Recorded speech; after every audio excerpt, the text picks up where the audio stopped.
তো বন্ধুরা, আমরা আজকে পশ্চিমবঙ্গের 4টি জেলা নিয়ে আলোচনা করব। আলিপুরদুয়ার, কালিম্পং, ঝাড়গ্রাম এবং পশ্চিম বর্ধমান। এগুলি খুবই ইম্পর্টেন্ট, 80 পরীক্ষায় এসে থাকে গুরুত্বপূর্ণ তথ্য, যেগুলি অবশ্যই জানা দরকার। তো অবশ্যই দেখে নেবে একবার, ইম্পর্টেন্ট, খুবই ইম্পর্টেন্ট। পশ্চিম বর্ধমান জেলায় রিক্রুটমেন্ট চলছে এবং এগুলি এসে থাকে। তো 2017 সালে 7ই এপ্রিল তোমাদের 23তম জেলা পশ্চিম বর্ধমানের সূচনা করা হয়। বর্ধমান জেলা ভেঙে আমাদের পশ্চিম বর্ধমান জেলাটি সূচনা করা হয়।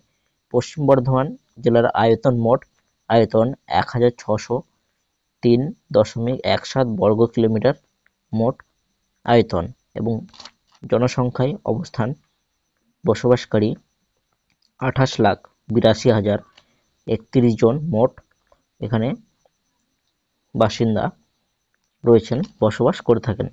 এবং লোকসভা রয়েছে পশ্চিম বর্ধমানের 2টি, এবং বিধানসভা 10টি বিধানসভা রয়েছে, এবং সদর দপ্তর আসানসোল, এবং বর্তমান ডিস্ট্রিক্ট ম্যাজিস্ট্রেট শশাঙ্ক সেট।